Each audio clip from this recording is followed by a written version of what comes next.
guitar music that comes on every Monday through Friday at 5 to 5 on the Evil P Network. I think YouTube. We're still working through some of the sound and technical issues that crop up every once in a while on that. Man, type us in, iNewsWire. See? iNewsWire, Roy Bleckert. See my nice, smiling, shining face. Of course, we'll join the Mighty Met KMAT 1490 AM at the bottom of the hour, as we usually do. Man, what a day.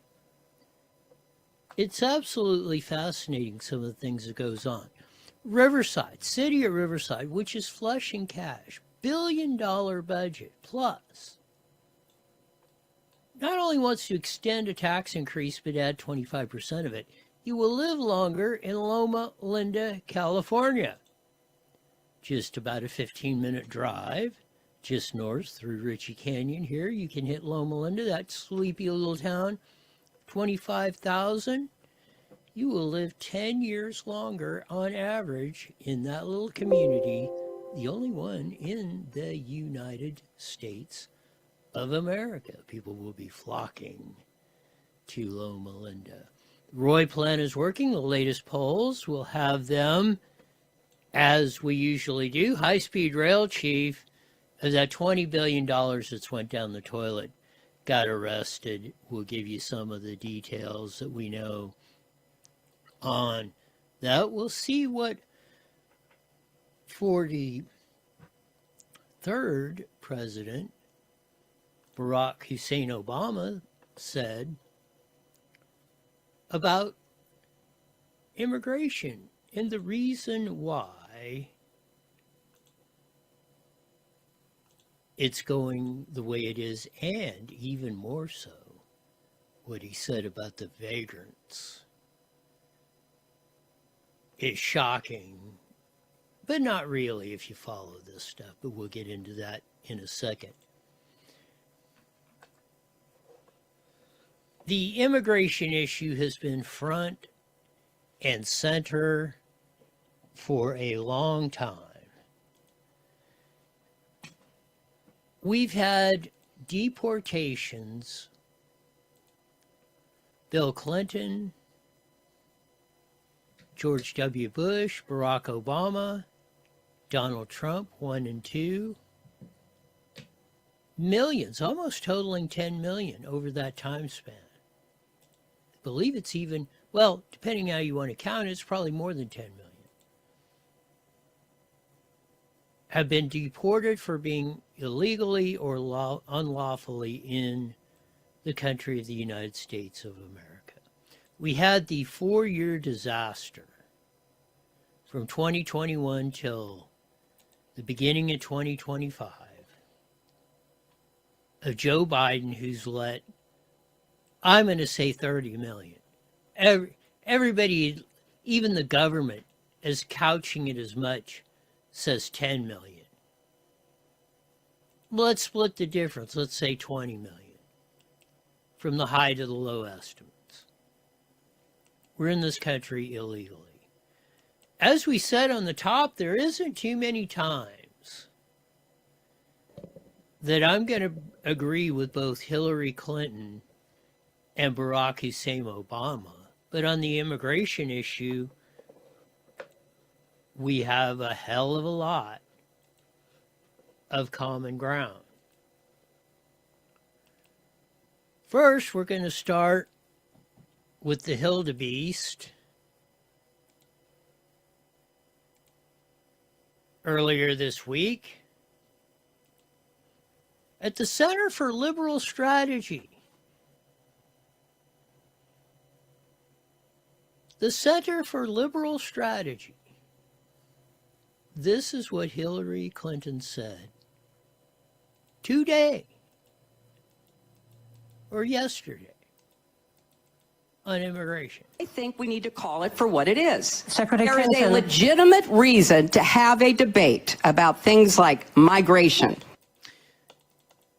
111% correct. There's a legitimate reason to have debate.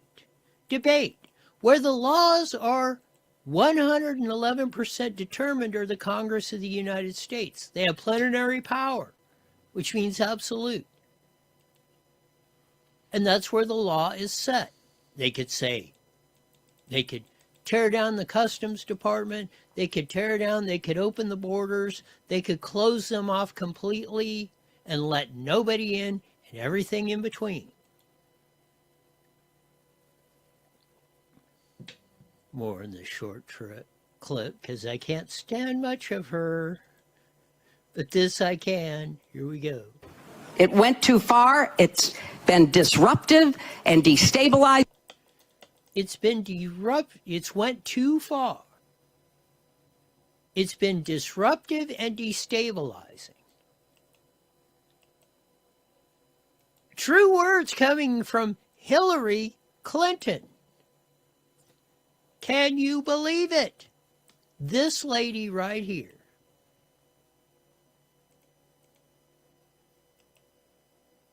Let's replay that again.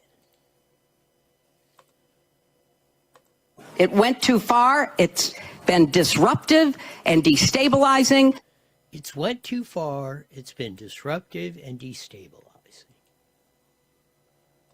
And it needs to be fixed in a humane way with secure borders that don't torture and kill people. It needs to be fixed with secure borders.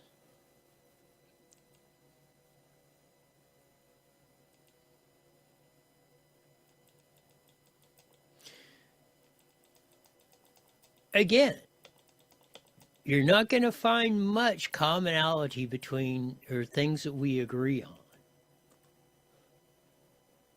between me and Hillary Clinton. But that is definitely, she is 111% right and factual in her statements the other day. Next up on the hit parade, as we say,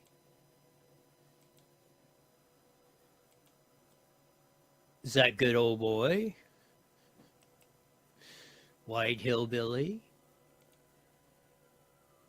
Barack Hussein Obama. Here's what he had to say.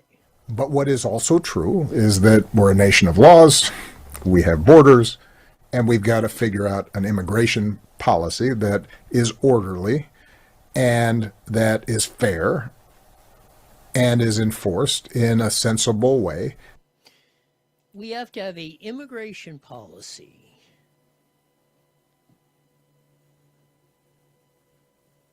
that is enforced,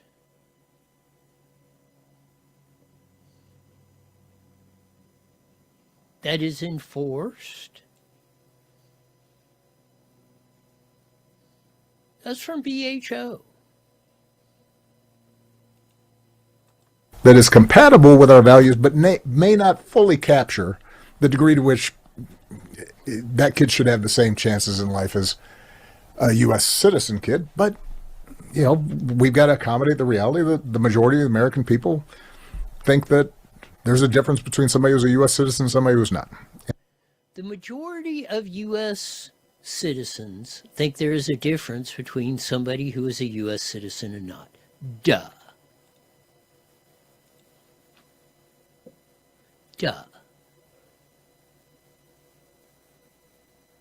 That's why he deported, 4 million people during his 8 years as president of the United States? This guy right here, the deporter-in-chief,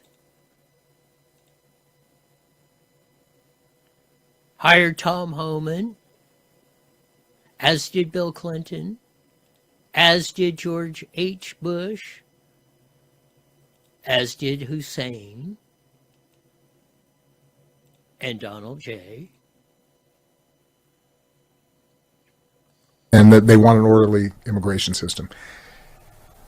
And sometimes I think what happens in the online debate is if somebody suggests, well, we have to have some immigration enforcement, then somebody's going to point at that child and say, well, so you don't care about that kid. Yeah. So he points out exactly what's going on. Bring up the emotional triggers. There's this one kid, mom with the baby and then dragged on like the 5-year-old kid. Oh, ICE just went and yanked him, did tortured, jerked him away from his parents. No, ICE was trying to return the boy to his mother, who refused to take the boy in. That child say, so you don't care about that kid, Yeah. so you must be a bad person.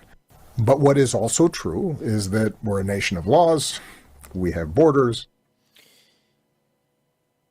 Some of the absolute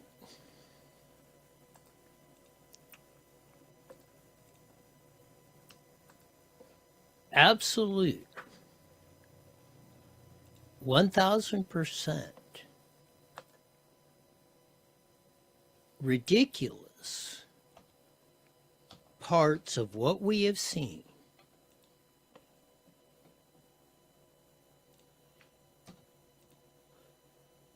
the hand wringing, the absolute just nonsense that's went on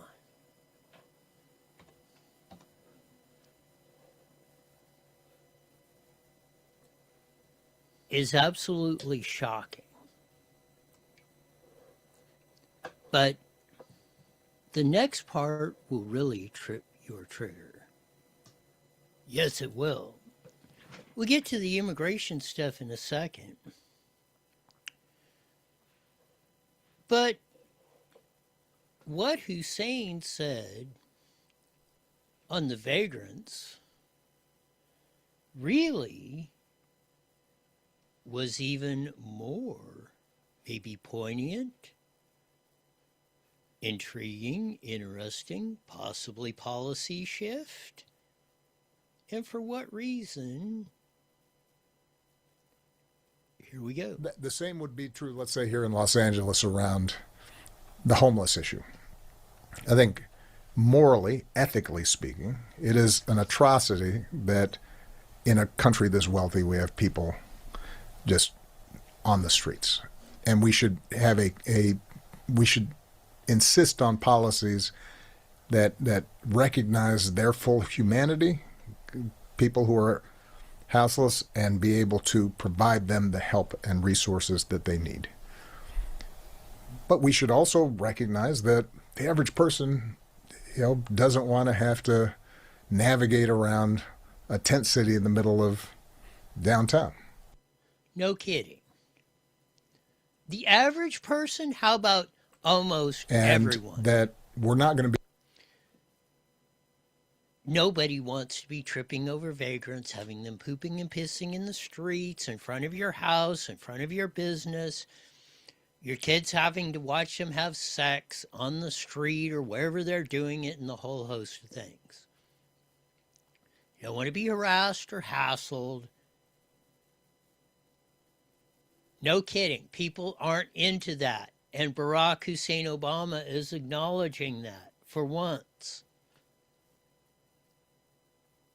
Be able to build a working majority and support for the resources that we need to help folks like that, whether it's drug treatment or.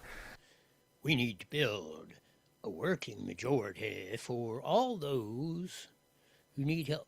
How many trillions of dollars are we going to throw at this? Gavin Newsom in California spent $100 billion in 20 years plus and made the problem worse. Even of his count, it's coming out now. Katie Grimes, maybe we'll get to the article tomorrow, saying, oh, there's 180,000. The state's admitting for the last 3 or 4 years, 300,000 plus with separate names have requested services. 300 plus thousand of vagrants who have requested services, yet, the homeless count's only 180,000. We know it's totally bogus, but here's more from BHO. Temporary housing or what have you, we're not going to be able to generate support for it if we simply say, you know what, it's not their fault, and so they should be able to do whatever they want. we're not going to be able to generate support for it if we're just going to give it to them and, oh, well, they get to do whatever they want. But here's the shocking quote. Everybody runs the emotional heartstrings, and it's all about the kids, or we got to help them out, or we can't be mean, and all the other stuff. You know, those evil white hillbillies would be out there beating them with chains. It's not about the people. It's not about those vagrants that are out on the street. Because that's a losing political strategy. The same would. Because that's a losing political strategy. It's a losing political strategy is the only thing is that they're not able to continue to rip you off, to steal money out of your, at the point of a gun, out of your family's earnings and give it to somebody else under these pretenses. We got to figure out, translation, we got to figure out a better way to screw you, to take your money from you and make you like it. That's what's going on here. Obama just admitted it. It's about a political strategy. We're not working correctly of getting the job done.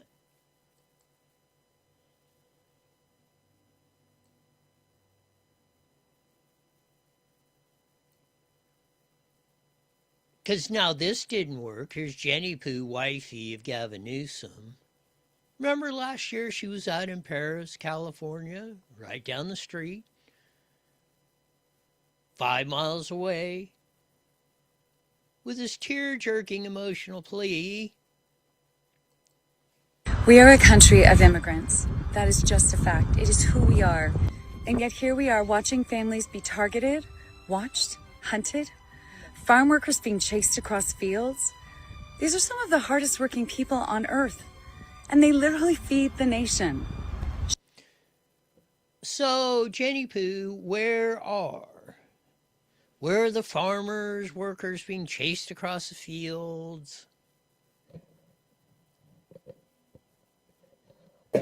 Let's put it even more poignantly. Where are the legal farm workers being chased across the fields, tortured, getting snatched out? Shame on this federal administration for doing this. Shame on them for choosing cruelty, for terrifying families, ruining children's lives, just to make a political point. Whose interpretation of Christian values is this? What happened to being the party of family values? So, as you hear with the crying and the music and the whole thing, crocodile tears, they're teaching, and they preach family values, but they're out here torturing these people, beating them with whips and chains, throwing them in the dungeon, solitary confinement.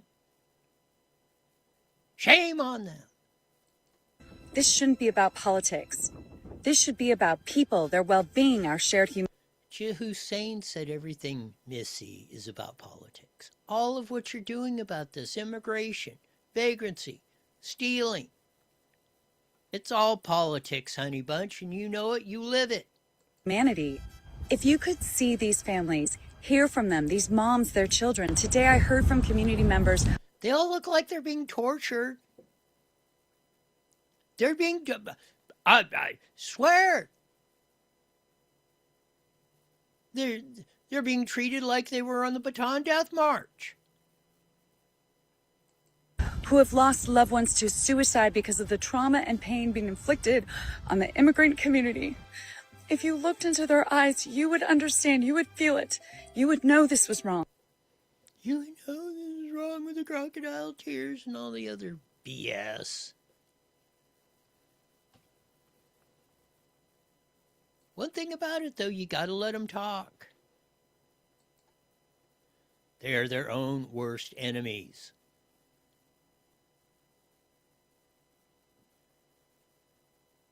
Most people don't fully understand what happened under the Obama administration. 8% of Nicaragua entered the U.S. in 4 years under Biden.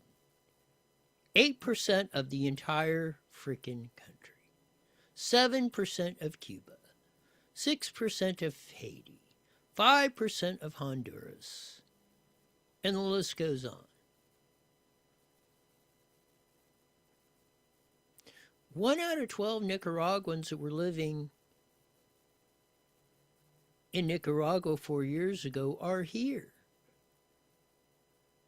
Almost all of them illegally or unlawfully, per the laws of the United States of America.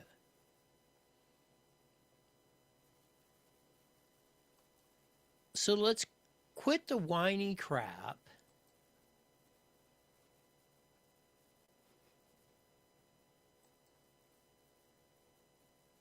and the false narratives, and Trump's a mean guy.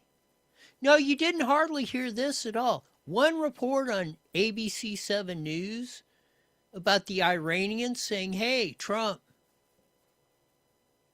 help us get our country back. Boy, did you see the ice, and they're just torturing. They're getting, I swear they're taking AK-47s and mowing people down every freaking day.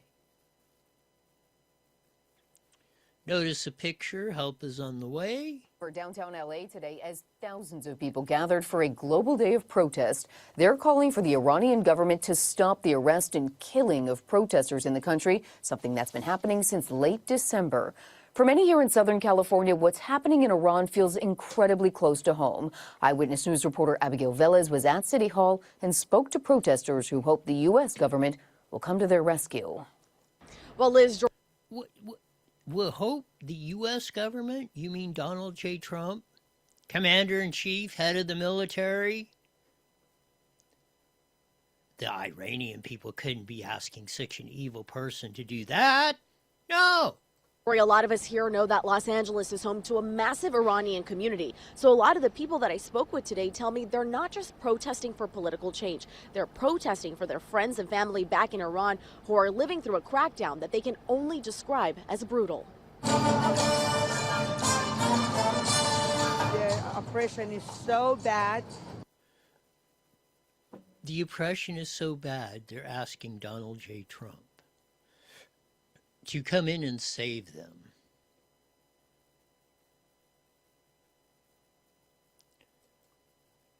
In downtown LA. One report on ABC 7 is all I can find. Not the 24/7 Eyewitness News, Fox, KTLA, CBS News out there just, oh, look at all these. They're protesting. Trump is evil. Day after day after day of ICE law enforcement enforcing, our law enforcement officers enforcing the law as their sworn duty to do. And we're trying to make them the bad guys because we hate Trump.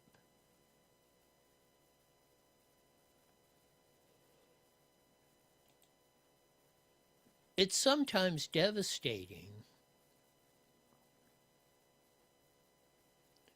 of what goes on, but here's more from the Iranians in Los Angeles and across the nation asking for Trump to please free the Iranian people. We cannot wait for any more promises, maybe yes, maybe not. We're frustrated because we had protesters hope Saturday's demonstrations were a loud enough outcry, hoping international pressure will build. And then all the people that I've been talking to that live there in Iran, they've been telling me, please tell President Trump to attack. I don't even care if I die.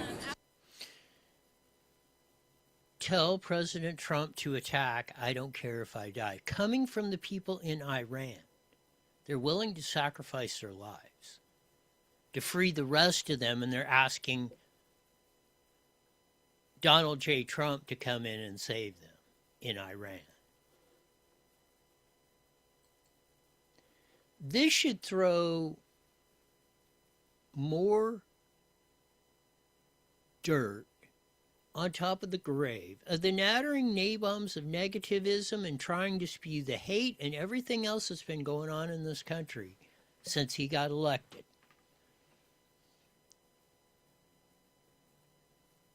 They want to keep this stuff up. They're paid agitators is way too good.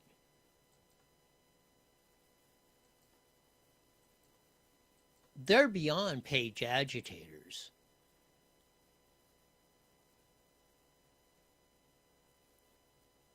They want to just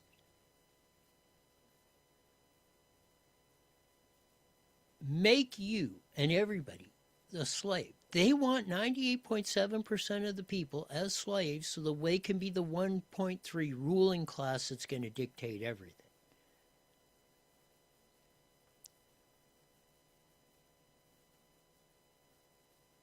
There's only one force that can stop this, and that's we the people. And we better get our act together, putting it kindly.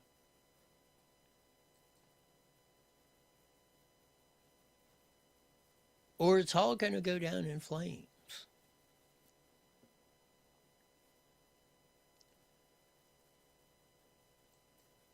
We've got to start with, hey, we all need to get in the boat and start rowing in the same direction. We're Americans. People expect us to lead. They know we're the powerhouse. They know we can affect things more than any country times 10. And that's a big responsibility. But if we're tearing our own nation down, or at least attempting to brick by brick, stone by stone, city by city, state by state, the evil forces are going to win.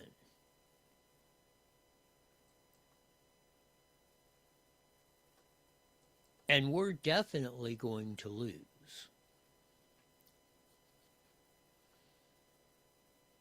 We shall see how this is all going to work out. I hope we make the right choices and better choices than a lot of us have. We're still at a 50-50 split nation.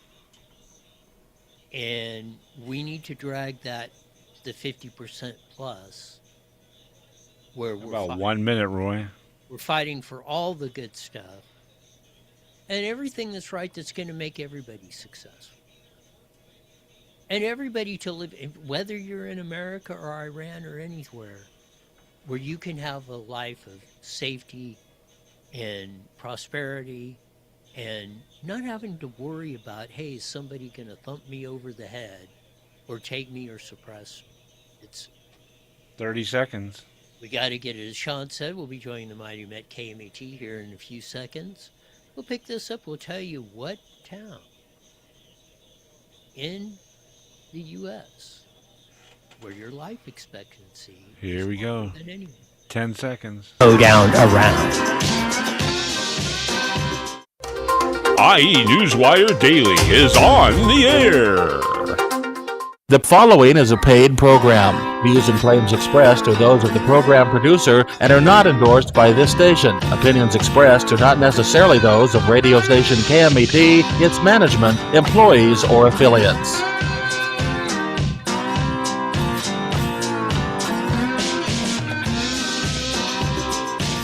There's that funky slide guitar music that comes out every Monday through Friday live at 5:30 on the Mighty Met 1490 AM, broadcasting all over the Inland Empire in the form of Today and Band.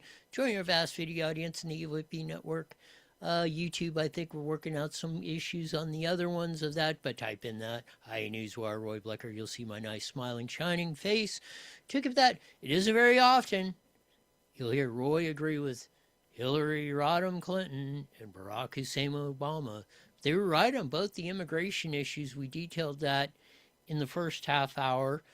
Hillary saying it's destabilizing and in our country to have what happened under the Joe Biden administration. And it can't continue. We've got to enforce the law. Barack Obama said the same thing.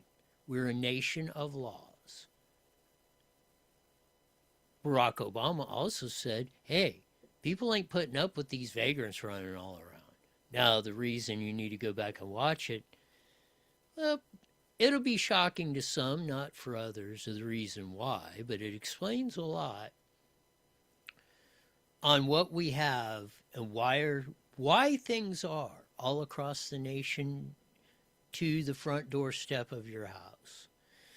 Also, why no coverage hardly of the Iranians in LA and across the country asking Trump to come in and free the Iranian people in Iran.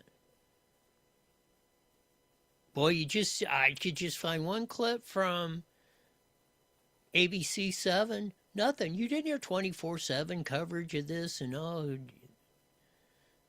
Not like the evil ICE agents of Trump in here. They're snatching people off the streets and all that garbage. But some that hits close to home here in the IE. And there's one place and only one place in the United States of America when you're in the blue zone, and we don't mean politically. The blue zone is where you have a much longer average life expectancy than the rest of your area or the world. It might shock some people, might be a surprise, maybe you would never guess, but that one city is not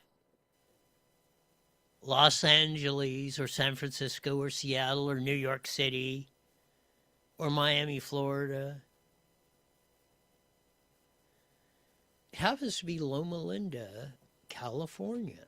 Yes. There's one town in the U.S. where residents live significantly longer, and it's in California. And it's specifically in Loma Linda. 2008, Loma Linda rocketed to the national stage when it was dubbed a blue zone. From Tessa McLean, the SF Gate. Of course, they say it looks like any average suburb in the Inland Empire, residential streets, gas stations, fast food chains, and that looks like any other town. There's no central downtown, no, nothing that would differentiate. Mostly, if you drove through Loma Linda and that, well, going through San Bernardino, you might, but it looks like most of the Inland Empire. But people live significantly longer in that. And since 2008, Loma Linda rocketed to national stage when it was dubbed a blue zone, a term coined by author Dan Buettner to describe a place where people not only live longer, but also live healthier lives. Nearly 20 years later, the California town of around 25,000 people still stands out rather oddly in its peer group, which includes international destinations like Okinawa, Japan, Sonata, Italy, Yukon Peninsula, Costa Rica, and Ikara, Greece. All of them are set against mountains or the sea with residents who live in a more traditional lifestyle. So there you have it.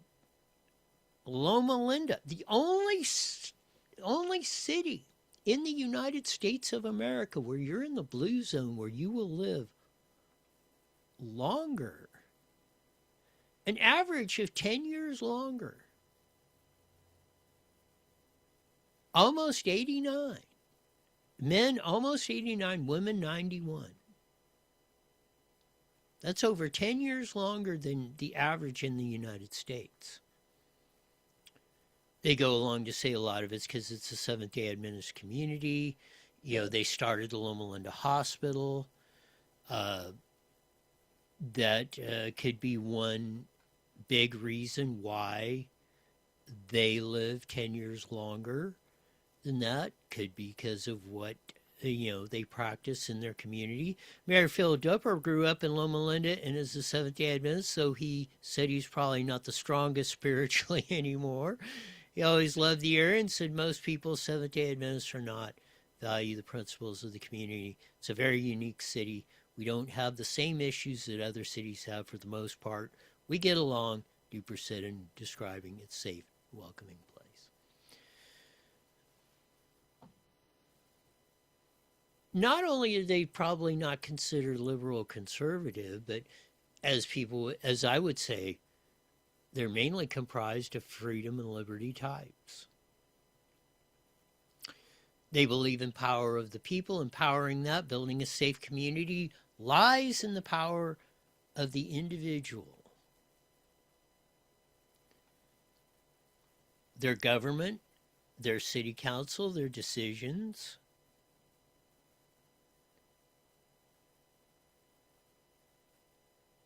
are very, very, very much rooted in the principles of George Washington in 1776, in the writings of Common Sense of Thomas Paine and Ben Franklin and Thomas Jefferson and many other else. Dr. Gary Fraser, whose research was the base of much of the Blue Zone status designation, told us F. Gate Loma Linda experience is totally irrelevant. This research done is important and the designation is significant, but he said, the overall study of longer living is more complicated and technical than often presented, and it had more to do with Adventists than Loma Linda. So they're saying, and that's their philosophy. It has a lot to do with the environment you're brought up in. We've said that a lot. Because why would you live longer in Loma Linda than San Bernardino or even Redlands, which border the two, and Colton, which border the communities? Why would you live 10 years longer in Loma Linda than there? It's the environment that they have created. So let's look to that when we're making decisions in our community, in our voting, in our politics, and how we participate. If you want to live long, healthy lives, there's the blueprint for doing it. You probably heard Morgan and Morgan, the famous personal injury, some say ambulance chasing, attorneys. They're the biggest PI firm, personal injury firm, attorney firm in the nation. Long been contributor to Democratic causes, have given millions. I mean, he parties with Democrat Gavin Newsom, Bill Clinton, Hussein, Hillary, and the whole crew. He was on News Nation talking about Gulag Gavin Newsom. Here we go. Here's what I think about Newsom. Look, there's not a prettier guy. If they were central casting for West Wing, it would be him instead of Martin Sheen, and he's taller. He's perfect for the look.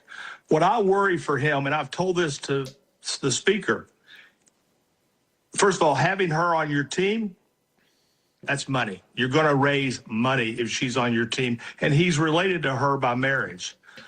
So here's his problem, and here's what I told her his problem is. He decided to be the Democratic version of Donald Trump. You want to be mean? I'll be mean. You want to be nasty? I'll be nasty. You want to be an a-hole? I'll be an a-hole. I told her, and I believe this, I think that's a bad strategy. I think that by the time we get to 2028, America is going to be sick of meanness and chaos. So I believe the first part of what John Morgan said is correct. And they're talking about Nancy Pelosi as relative that's endorsing him and pushing him for president. You can't be somebody you're not, but Bill Clinton, like Bill Clinton, Gavin Newsom is nobody. Look at how he polishes shifts and lies about everything up and down the crate. Donald Trump is successful because of that. He projects the personality he is. Now, you may not like his New York style attitude, and a lot of people, and that's the culture in New York. They think their ass don't stink. They had that we're better than everybody else. And I've said that that's something you just got to accept with Trump. That was the environment he was raised in.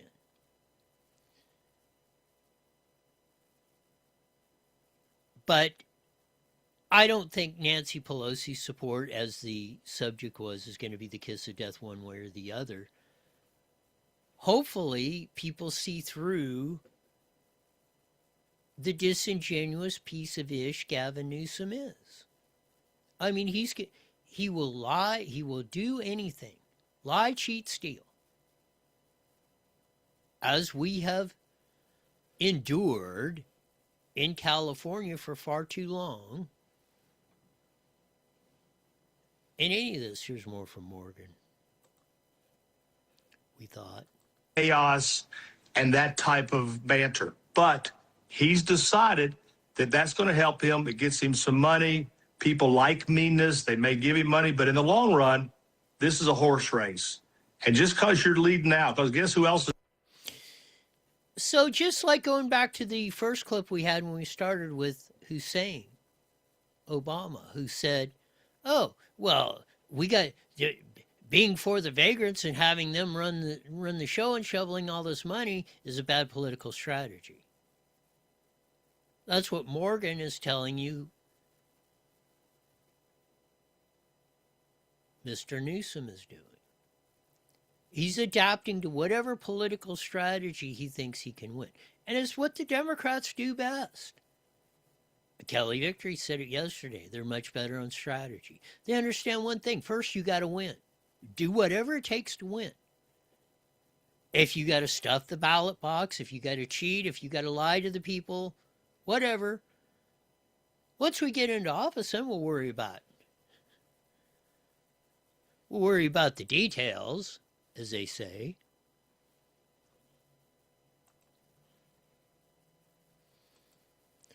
But that's just more backup of what has been going on.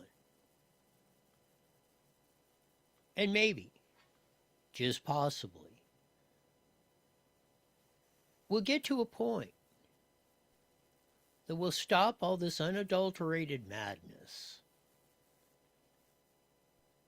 that we've been subjected to. Far, far, far too long.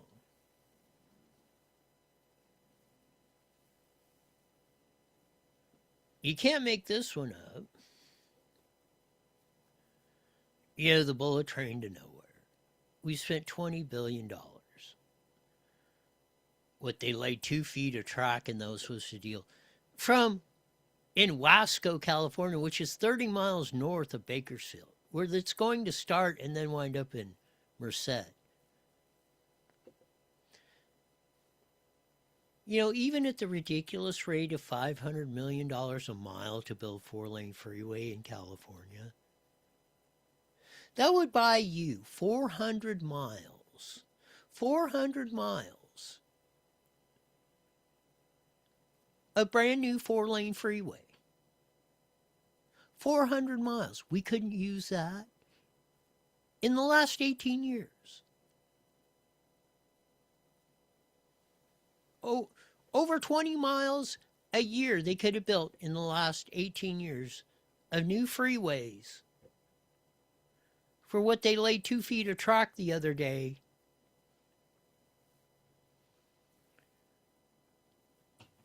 It's simply amazing. Well, the California High-Speed Rail Authority was arrested.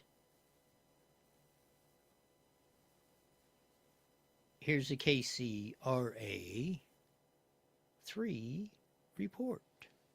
We're hearing from the lawyer for the CEO of California's High-Speed Rail Authority about his arrest. Folsom Police says 57-year-old Ian Chowdhury was arrested Friday on misdemeanor domestic violence charges.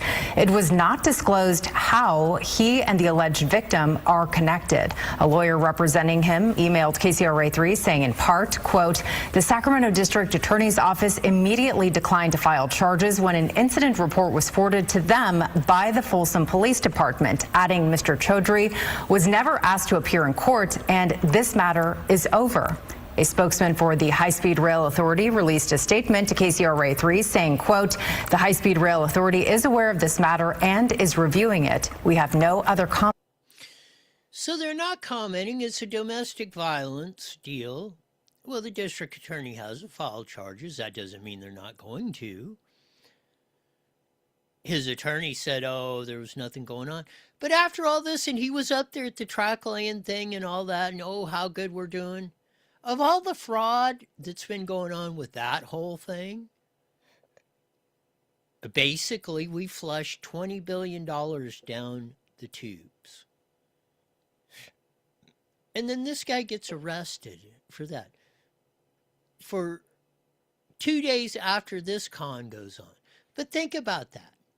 400 in 18 years, we could have built 400 miles of new 4-lane freeway. Each way. Over 20 miles a year.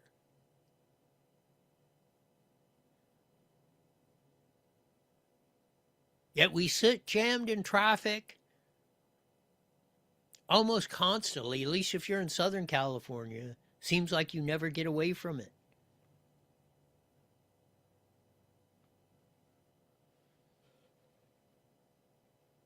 Man, oh man, some of the absolute garbage we put up with. I don't know what, I mean, it's surprising as hell people are not with pitchforks and torches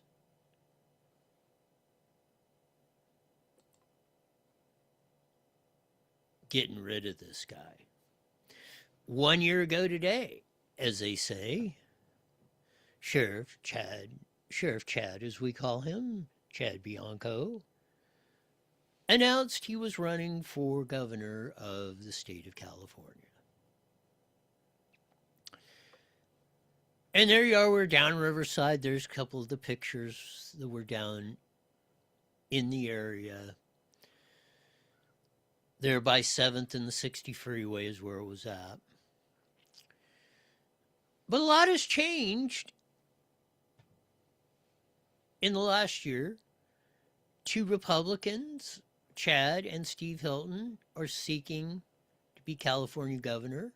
Kamala Harris decided not to run. Rick Caruso, another high-profile candidate, decided not to run. And any other, what they would call the A-listers. Now, about this time I had said, you know, if the Republican Party, center-right, freedom, liberty types, we've been getting 40% of the vote. We know we got that locked in. And we know the jungle primary system under Prop 14, the top 2 go out of the primary in June, which is June 5th. And then you move on, the top 2 go on to the November election. If we can split that vote evenly and enough Democratic candidates come in, which there wasn't, yeah, there were people announcing, but there wasn't as many as there are now. And you still had that looming out there that, you know, the big decision was Kamala. Remember, even when Katie Porter jumped in, she said, well, if Kamala gets in, I'm going to come out. I'm going to bail out. And then, not too long later, but even before Kamala made the announcement, it was getting pretty clear she wasn't going to run for California governor. She said, oh, I'm in either way. That was the first salvo to me that Kamala wasn't going to run. Then they held out for Caruso and others. And they said, no, Moss, we're not doing it.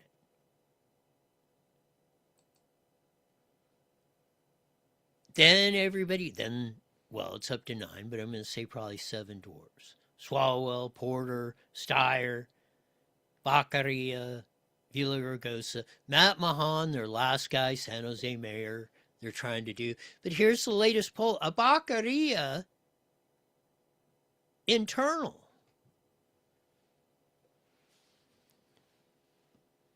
This is his own poll. And he's only got himself at 6%. Again, you see Chad Bianco number 1, Steve Hilton number 2, Spy Swalwell 3, Psycho Chick Porter 4.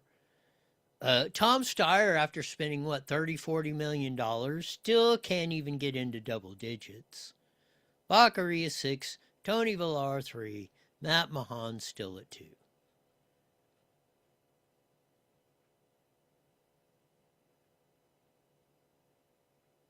So, if the June 5th primary goes as you see this, and as almost for 3 months now, the polling has been consistent. Almost every poll. And even if they weren't cooked, I mean, the one Swalwell did get himself into third, I mean, basically in a tie for second with Steve Hilton. And you know they were tweaking it as hard as they could. If this happens here, the two choices in November are going to be Chad Bianco and Steve Hilton.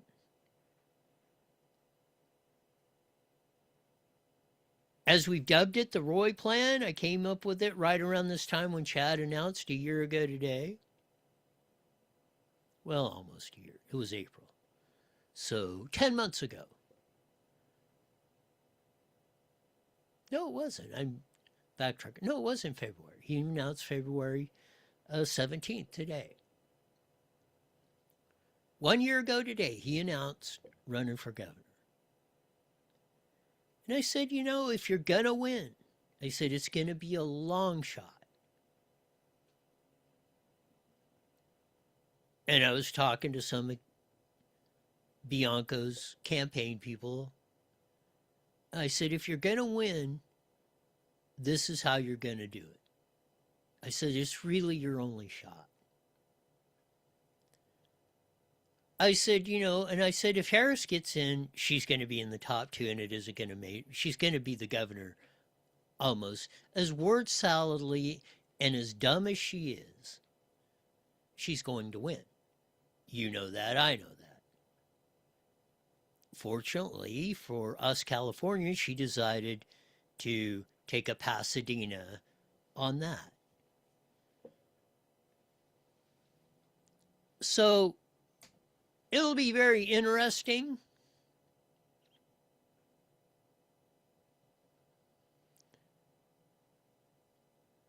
It'll be intriguing to watch the Democrats' hair starting to get on fire about this and look at all the implications, which you're starting to realize. Of course, that's going to affect down ballot races.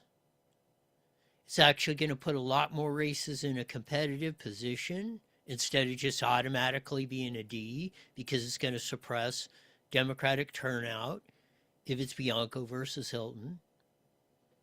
Prop 50 will not, this Paul Mitchell's words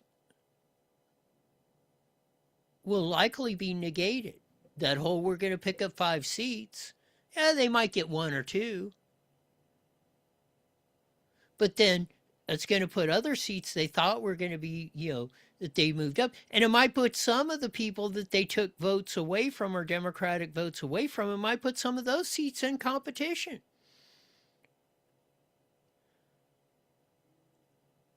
So obviously there's a lot at stake. I mean, even if it's a 1 in 8 chance like Paul Mitchell, or I'm saying 1 in 4, my numbers. You got about a 1 in 50 shot. Any R beating any D in California statewide got about a 1 in 50 shot. Now you're down to 1 in 8 by their numbers.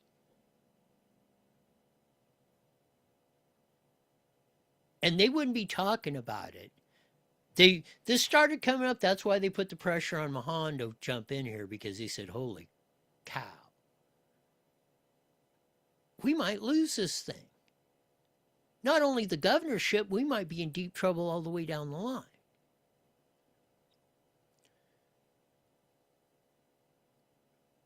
So let's stay with the Roy Plan. All the center-right freedom and liberty types need to join on. We're going to split the vote evenly between Chad and Steve. Hold the 7 dwarfs, or however many are in there, to less than their 20% if we can split it evenly. And there we will possibly go. Let me see here. Oh, think we got to get out of here. That'll do it for today. As we usually say at this time, mandatory you're out of here in 23 hours. Why? To hear the best darn show in the whole wide world. Till then, see ya. The proceeding was a paid.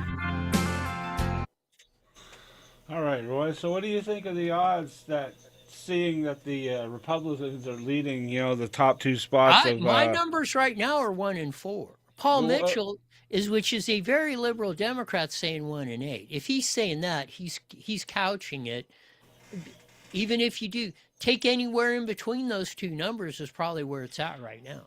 What do you think about them seeing this happening?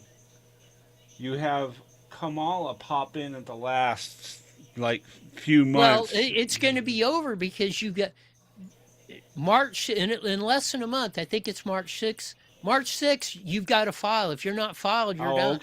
Okay. So to get in the primary, so you're done. I mean, if she doesn't file by March 6th is a drop dead deadline for anybody to file.